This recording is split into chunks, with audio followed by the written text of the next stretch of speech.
For years, I've taken a lot of pride in getting a lot done with my time. When a friend would say something like, "Man, I don't know how you get so much done," it would honestly put a little bit of a smile on my face. And I credit productivity as one of the biggest drivers on my fast path to financial independence. But as I get closer, I'm starting to notice something uncomfortable. The same tool that helped me build independence might also be the thing that makes it harder to actually enjoy it. So I've been thinking about a different skill: anti-productivity. If your FIRE number answers the question, how much money is enough, then anti-productivity is the missing piece that asks, how much effort is enough? It's all about being more intentional about where you spend your energy. And that's why I wanted to bring on Doug Cunnington, host of the Mile High FI podcast. Doug lived in the world of productivity. He ran a lawn care side hustle as a teenager, to working in consulting, to building multiple businesses that led him to financial independence. But what's interesting isn't how he's been productive through all of those, but how he's intentionally stepped back from that mindset as his life evolved. And that's the shift that I want to talk to Doug about. Let's get into it. So in this conversation, I think the listener has got to be turned off by the word laziness. So I opted to use anti-productivity instead. But I'm curious, do you see a meaningful difference between the two? A little bit, and I think you highlighted it well. Lazy has a branding issue. So we kind of view laziness as a negative, and that's culturally, certainly in the corporate environment. And I mean, even when we're thinking about ourselves and like maybe working on our own projects, our own businesses, then we don't really want to be lazy. Again, like you said in the intro, we get some joy out of being productive and being recognized for being productive. So when you put lazy on it, yeah, it's a branding issue. We, on the Mile High FI podcast, we kind of went with the lazy descriptor just to be a little bit more grating, I think. And it was a little funny because Carl, my old co-host, he and I, we don't have to work. So we're like, we can literally say we're lazy. There's no future employer that we need to feel like, may get turned off by that. So another word, anti-productivity, that's perfect because it's right in the face of the cult of productivity and efficiency, which I think you and I both were deep in those waters. And we're trying to find the right level that works for us, for our specific goals. Another way to look at it is idleness. And there's, other specific things that, idleness might bring up where it's more contemplative, more maybe like meditation or spiritual practices or things like that, where it's like you're idle, but it's not necessarily something where someone thinks, oh, that's negative, that's being lazy. It's like, oh, that's a spiritual practice. Someone's meditating, they're going on a retreat for a couple of weeks or something like that. So I think there's a difference, but I'm okay if someone sees me and they're like, I think that guy's lazy. I don't really see him doing much work. He just walks around the neighborhood all the time, that sort of thing. I'm okay with that. Yeah, I looked up the definition for laziness, and it said laziness is the disinclination to work, exert effort, or act despite having the ability to do so. It's characterized by inactivity, the preference for leisure, and the avoidance of necessary task. I'm not turned off by preference for leisure or not acting despite having the ability to do so. But I think the one word that really jumped out to me in the description is necessary, like the avoidance of necessary task. And I don't think the FI community is avoidant of necessary task. I think the issue or the rub typically comes in here of trying to decide what is necessary and what is not necessary.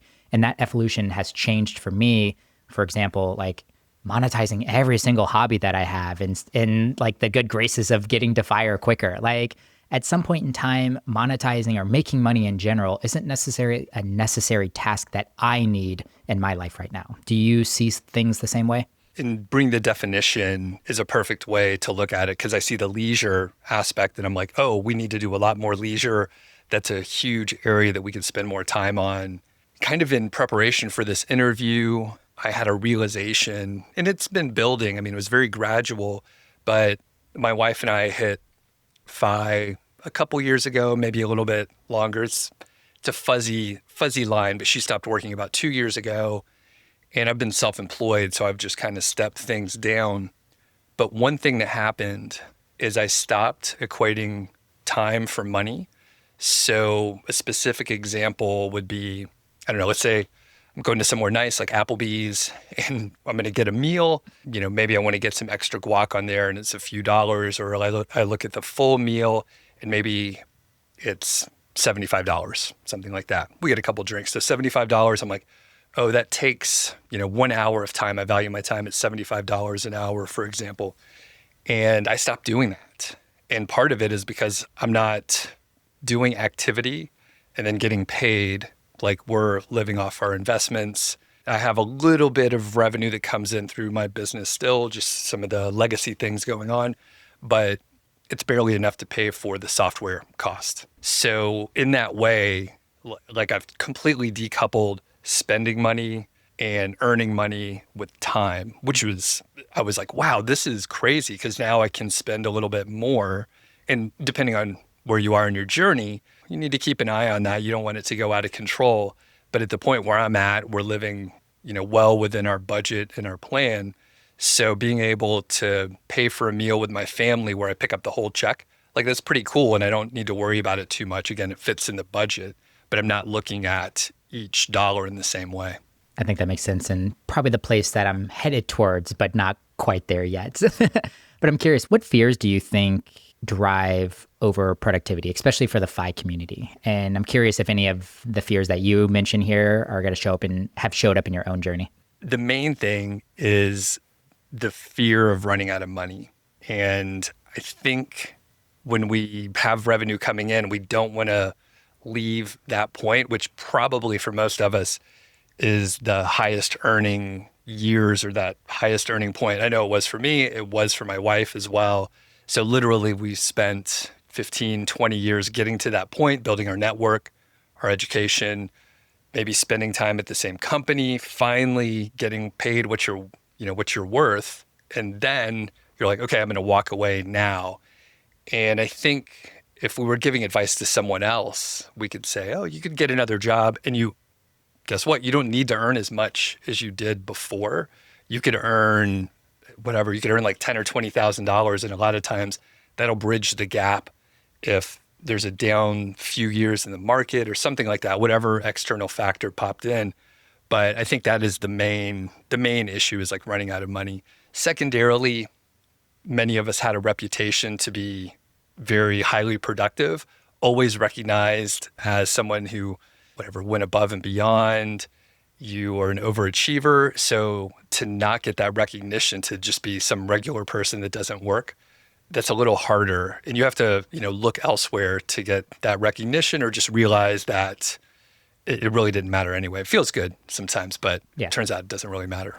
I know. And stepping out of corporate, and I know you are pretty heavily anti-corporate too, I just started to realize they use that fear, especially with younger people, as like leverage to get more work done. It's like, how many of us wanted that recognition in our 20s and our 30s when we were working, and we know our corporate overlords were like using it to get more out of us and to make us more productive. It's a little insidious to some regard. I don't think all corporations are doing that intentionally, but I do think some of them are probably doing it a little bit more intentionally, especially I'm guessing in the world of consulting. It seemed like that's probably a big one.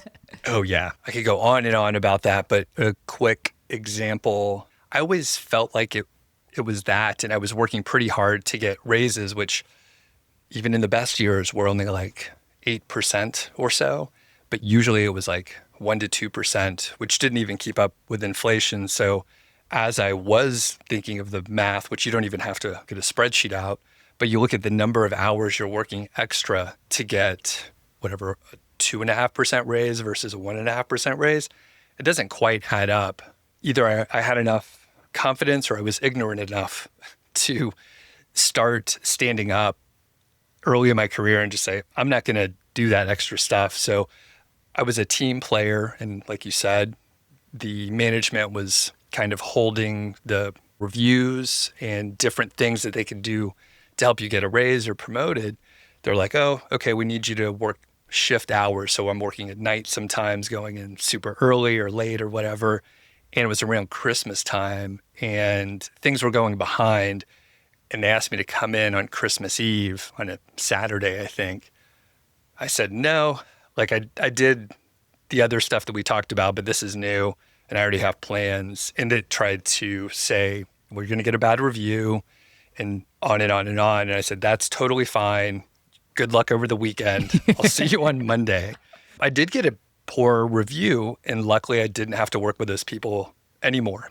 So it's hard to do, and everything worked out fine later. But in the moment, again, someone else had to go and take that spot. But I mean, I assume it was that manager that was upset, but Yeah. that was his deal. Anyway, I'm anti-corporate, so that's a good summary. I'm not probably quite as anti-corporate as you are. I was fortunate to work for, I felt like a really great Fortune 500 company, and probably honestly even better, just a better boss and manager that probably shielded me from a lot of those things. But I do see some of the fear kind of showing up in my entrepreneurial life too. Really just like the fear of losing some status, or honestly, if I'm gonna dig a little bit deeper, just becoming a little irrelevant. It's a little bit different. My company is all around podcast production. And many of times with my peers, it's, how many clients are you serving right now? Or what's your monthly run rate? Like, it's these things that you're like, oh man, like that's a status symbol in the world of entrepreneurship, and would love to slow down on work. But that probably honestly means cutting back on clients, cutting back on revenue that's coming in. So I'm fighting that feeling right now of the irrelevancy or the status in entrepreneurship. I was right there with you. There was a point in time where I went to a location-independent entrepreneur retreat. These are my people. I listened to the podcast for years. And actually, I loved hanging out with all the people over the weekend. But when we went through the intros, it was apparent that I was doing something a little bit different. So it was 2022, I believe. And I think at that point I had my foot in the fire door as well. So I was finding out and figuring out like what was enough for me, and taking my foot off the gas and actually putting my foot on the brakes a little bit. So during the intros, people were like, I'm trying to hit 7 figures this year, going for 8 figures this year. Again, everyone was great, but like these people were hungry and they had drive and they were ready to do some really cool shit. And it came around to me. I do this stuff. Everything's great. I'm working on doing less work this year. And it's great. I'm like, so far, so good, but I'm working on just like doing less. And, people are like, oh, okay, whatever. Again, everybody was great. I got along, like we're the same kind of folks, but like in the fire community and the entrepreneurs, super similar values, like same coin, just the other side. So like you could go back and forth. It's really interesting. But yeah, I had basically a decision point. I'm like, you know what? I think my wife's probably going to retire in a couple of years. So like I started turning things down, and revenue was getting lower. And yeah, basically like the status stuff that you're talking about, like I used to get a lot more views and downloads and some vanity metrics and some very real like dollar revenue metrics changed dramatically over the course of like 18 months. And it was intentional to the point where I like stopped marketing my online courses and then sunset them. And then there's like no revenue coming in from any of my own products.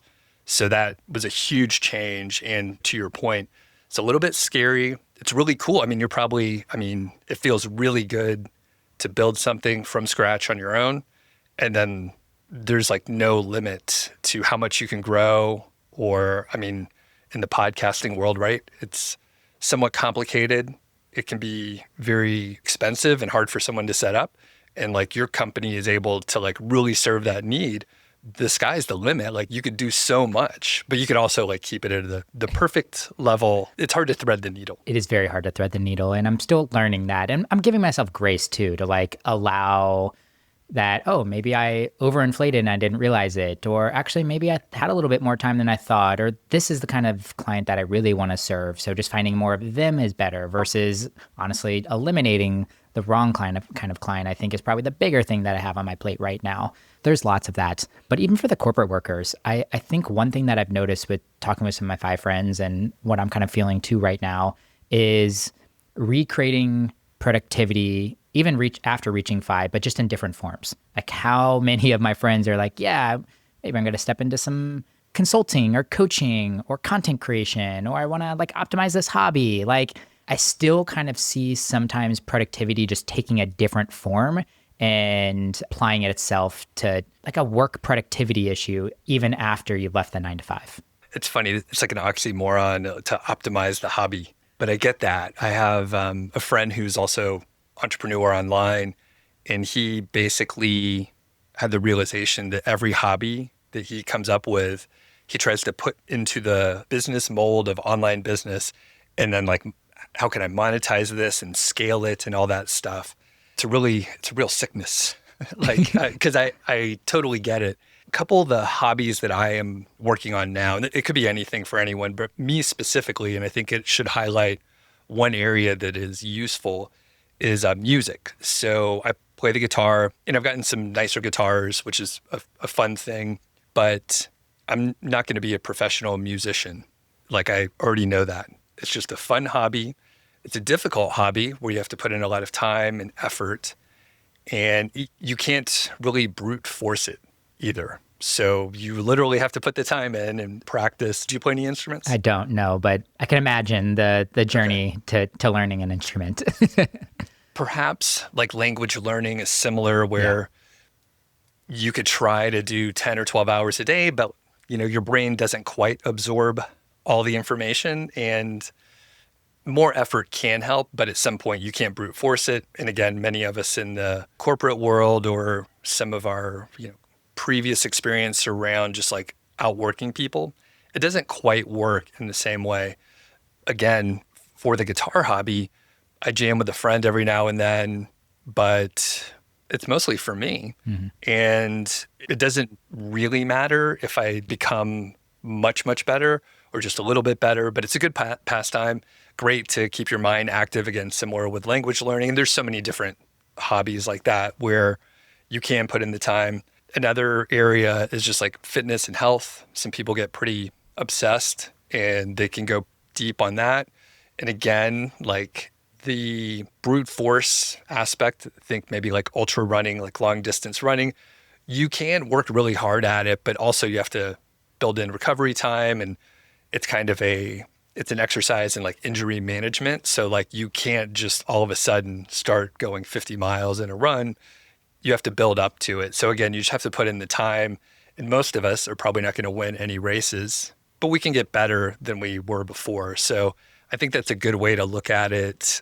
And I mean, our type A tendencies will still pop out, and we may try to quantify things and look at metrics and all that. But as much as possible, I mean, I would kind of minimize it, because as soon as you start measuring it, you start managing it, as Yeah. we know, and then it can become negative and less fun as you're doing it. And you'll see it happen, and you could like stop checking the metrics and all the analytics, at least in a way that's healthy. You can move in a way that works with you and doesn't make it like an obsessive thing. How have you managed the balance of challenge with anti-productivity? That is a tough one because there's so many different areas.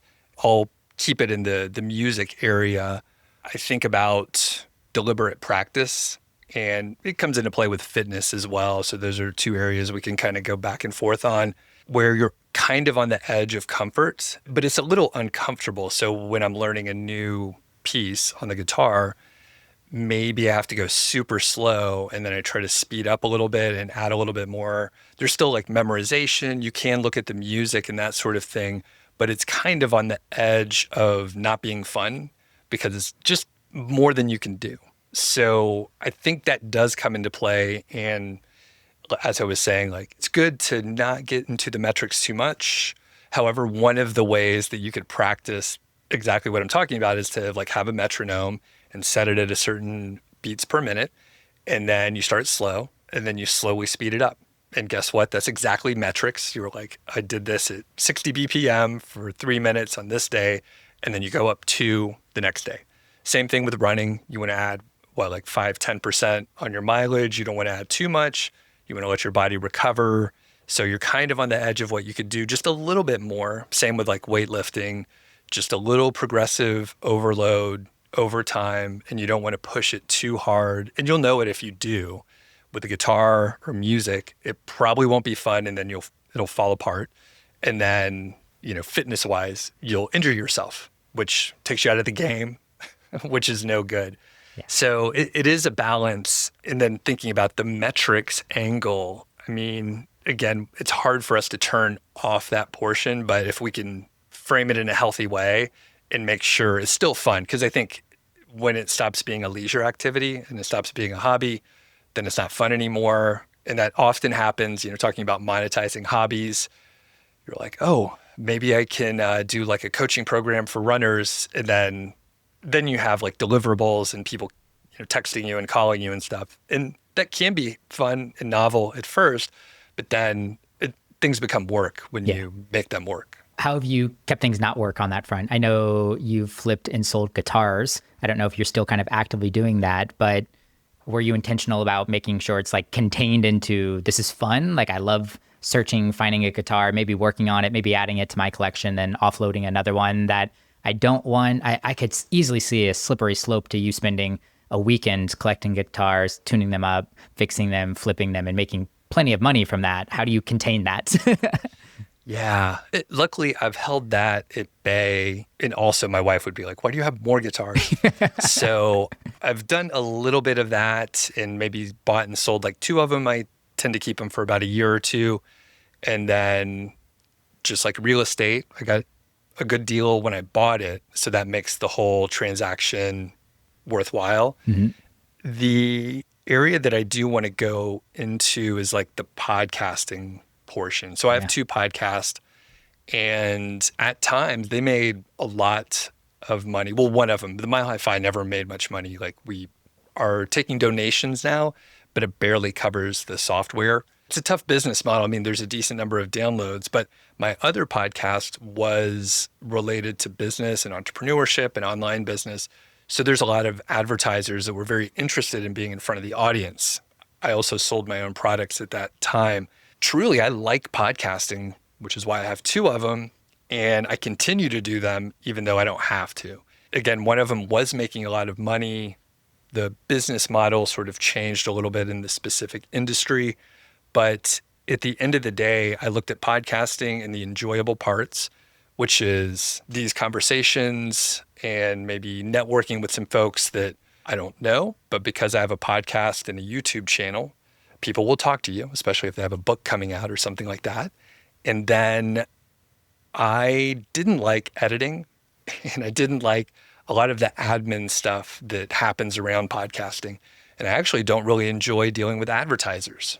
So what I did was cut basically all that stuff out. So it's a typical 80-20 kind of exercise.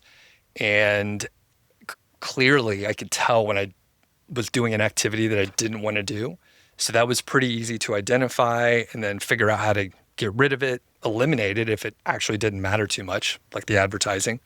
If I don't need to earn money from the podcast, then I don't need to deal with advertisers. There's a lot of back and forth. I would be conscious of the things that I say, even though we always said whatever we wanted anyway. But in the back of your mind, you're still thinking about it. So it just removes all those barriers. So for me, I just like took out the pieces that I didn't want to do. And I mean, that could be a useful thing for you to think of as you're going through your journey. And it's funny, like the thing that I didn't like to do is the editing and the production and this stuff that your company does. It's a perfect pain point to solve. I promise you, Doug, I don't like that part of podcasting either, but found the right person to do it and then built a company around it. So oh yeah. Let's transition. Let's talk about the skill of doing nothing. Something that I think probably makes some of us in the FI community, maybe most of us in the FI community, feel a little bit more uncomfortable. How have you intentionally practiced this skill? Like, for example, one thing that I really loved I heard you talk about was just taking a walk without listening to a podcast, which sounds so small and silly, but like, honestly, how many of us try to triple up or quadruple up activities and let's get our walk and also walk our dog and learn something and like do all the things at one time? And I like that you just like decouple and I'm like, I'm just going to go for a walk. Yeah, I need to remember that because I literally did what you talked about. I was like listening to a podcast while walking my dog and like doing something else at the same time. And I'll give some examples, but do what I say, not what I do, I guess.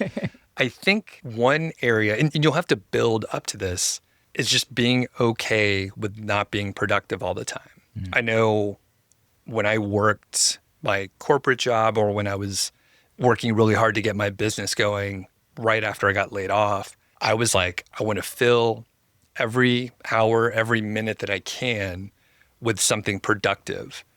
And it was effective in some ways. I'm sure if I look back, it was just a lot of caffeine and not enough sleep. And it was much sloppier and more stressful than it needed to be. But what I've done is like slowly have more open spaces. So one of the things that is effective, and I encourage people to do, is like check out time blocking. So made popular by Cal Newport, who wrote Deep Work and several other books. But I would map out my day hour by hour in like 15-minute increments or so, and like what I would work on at those times. Really rough at first, but you get better at estimating how much time something will take. It turns out things take way longer than you think, and you're very wrong when you start doing it. Justin, have you done some time blocking? Yes, definitely. Okay. I'm both a time blocker and a theme, like a day themer. Like I like to do meetings all on one day, and I like to record on these days. And now I'm trying to do anti-productivity things on certain days. Yeah. So one thing that you realize when you start doing the time blocking exercise, you underestimate how long things take. So basically, days were better when I just had a couple things planned or maybe a theme, but lots of open space. So maybe I budget 30 minutes for something. Guess what? It takes an hour and 15 minutes. For whatever reason, there's always external factors that kind of fuck up the thing that you're trying to do. So sometimes not, but usually at least like once or twice a week, some stick gets thrown in your spokes, right? I was doing that, just building in Slack into my schedule. And then just gradually over time, I would build more Slack. And now like these days, I maybe have 1 or 2 days per week where I'm doing like some real work. And it's usually only like an hour or two, something like that. I come downstairs and I'll check my email and stuff. But when I go on vacation, like now I realize I bring my laptop just in case. But now I'm like, I don't even need to check my email. Like 90% of the things that are like flying in towards me, like it didn't matter in the first place. And it's been weird to realize, again, super gradual over the course of several years. And I did this at my job too, in certain ways. So even if you're in a corporate environment, depending on how much you want to get a good performance review, you can slack off a little bit. So, I mean, I was like quiet quitting in it must have been like 2011 timeframe for a few years, and just like slowly did some things. And I'll give a quick example. Again, I got laid off, so no one take this as career advice, but it worked great for me. So I had a team of maybe like, I'd say like 6 to 15 people or so over time. And I realized that they're really smart. They're good. I delegated everything I could except for like 1 or 2 meetings that I had to lead myself. When I went on vacation, everything was taken care of. Like the team worked really good, but it also like pointed out that I was unnecessary because I delegated everything. And they're like, what are you doing? I'm like, so-and-so stepped up. They did a great job. It helped them get promoted and all that stuff. And again, some people frowned upon it, but it turned out I was like running a really good team. And, the work that I was putting in was not really that much at that point. I think it's a lot of work to build a really good team and find a really good team. So you just did all the work up front and then enjoyed the fruits of the labor afterwards. Yeah, totally. Yeah. How's your advice around productivity change dependent on where someone is in their FI journey? Like, is it different early stage versus late stage, or would you think most people should be considering anti-productivity, regardless of what stage they're in? I'm 47, and I don't have as much drive and energy as I did when I was even 10 years ago. Like that's when I was really building my business and all that stuff. And I worked really hard then. But I would say if you're earlier in your journey, if you're younger, work really hard. Like it works out well for most of us by doing that. And we understand compound interest. And I made a lot of bad decisions when I was in my 20s and 30s, but a couple good ones, like maxing out my 401k and a couple good foundational things that compound interest kicked in. I work again really hard. So I would say go for it, especially when you have more energy and you get better sleep. And, nowadays I wake up more through the night and I'm just a little more tired and that sort of thing. Back in my 20s in the consulting days, we would travel, we'd go out super late, get up and still be able to lead the calls. I don't know how in the That's world we would do that. crazy. I know. I It don't remember was, those days. It feels like light years ago. yeah. Now hangovers last like 2, 3 days. Then it was just like, we'll go to work. We'll go to Yeah. work afterwards. So I think it's important to keep these ideas in mind. So even if you're early in your journey, you're younger, and you're like, I can't outwork people, go give it a shot. Don't buy all the things that the corporate overlords are telling you. Switch jobs every 2 or 3 years. That would be a good thing. But keep these ideas in mind, because there will be a time where you'll need to slow down a little bit, and you need to have these skills in place. One of the great benefits of me working for myself and kind of being, a remote worker on the early side, maybe starting in like 2010 or so, I was working at home off and on. So I had a lot of unstructured free time while I was working, and I'm totally comfortable with that. I didn't lose my hobbies. I found more and more hobbies.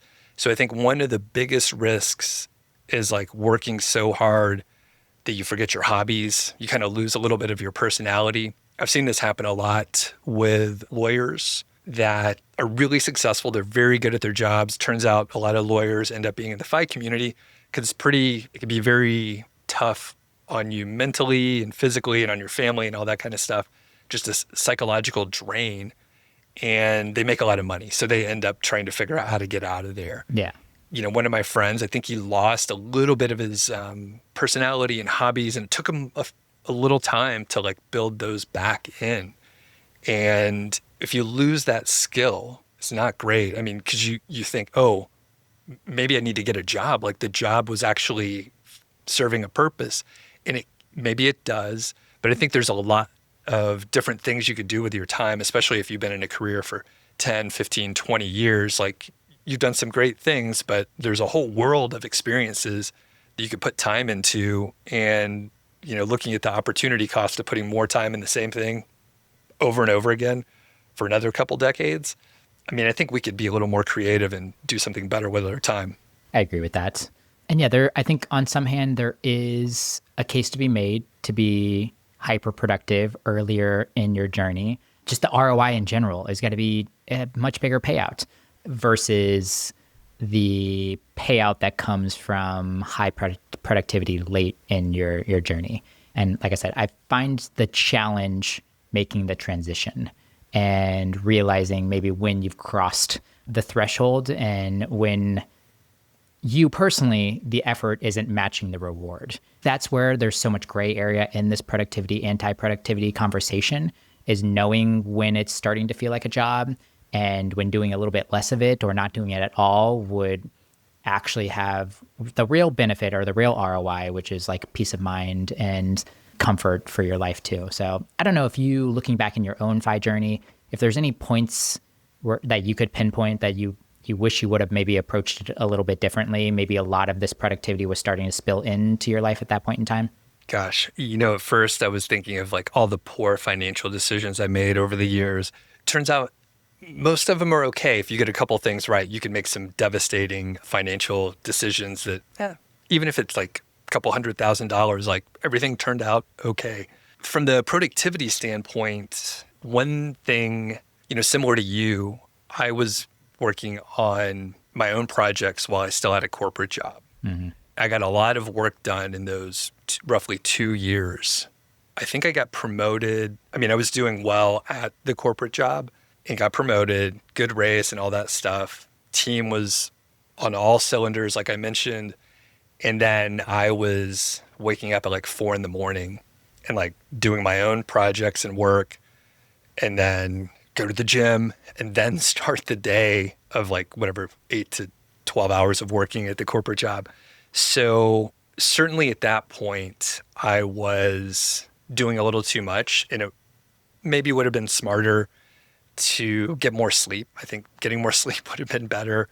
At the same time, it paid off, and I like where I am now. So it's hard to really fault myself for that. That said, some of the over optimization, again, we do it in the FI community. A lot of the productivity books and tips. It's about optimizing and getting more done in less time, which is all good, but we need to keep it in the right areas. So, I mean, you don't want to have like a meal with your family in the most efficient way where you're like, all right, let's order all the food right at once. We'll get it. And then we'll get out of there in 20 minutes, like eat faster. That doesn't make sense. So when you start putting it in areas where you're like, does this need to be the most efficient way? Like maybe not. Maybe it's actually more enjoyable to just go on a slower hike and, look around a little bit more and just enjoy, the world. So I think I probably got a little too aggressive with some of the optimization in different areas. And then, at this point, I can't even remember what some of those were because I'm trying to, break those habits. And some of it, I mean, I still write down I have Post-it notes all over and like to-do lists and stuff. I just kind of let them go. Like I'll keep moving the list. And then I'm like, oh, it turns out if I haven't done this in like a week or two, it doesn't matter. So I'm like, turns out it's okay. Actually, on the business side, there are a lot of incoming emails and things that I thought I needed to respond to or evaluate. Turns out a lot of that is just noise, and I could ignore so much. So I would do little tests and see like, does a little bad thing happen? Does nothing happen? Like if I eliminate this piece of work, does it even matter at all? And so many things didn't. And then it becomes apparent like, oh yeah, I was just spinning my wheels a little bit, thinking things were so important.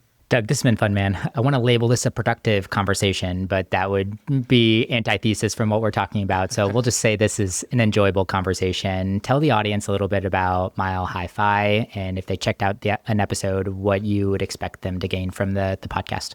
Mile High Fi is mostly post-Fi topics or very advanced Fi. So it's where I am in my journey. And I started the show with Carl Jensen, Mr. 1500 Days. And we did the show together for about 2 or so years. And then he left. He's the busiest retired man I know. And since then, it's been, like I said, maybe a couple years now. But I'll have guest hosts pop in occasionally. Sometimes I'll interview people. And I would point people towards, well, whoever you see that I interviewed or is guest hosting, and if you like them. But Mr. Money Mustache is a neighbor-ish. He lives in the area here.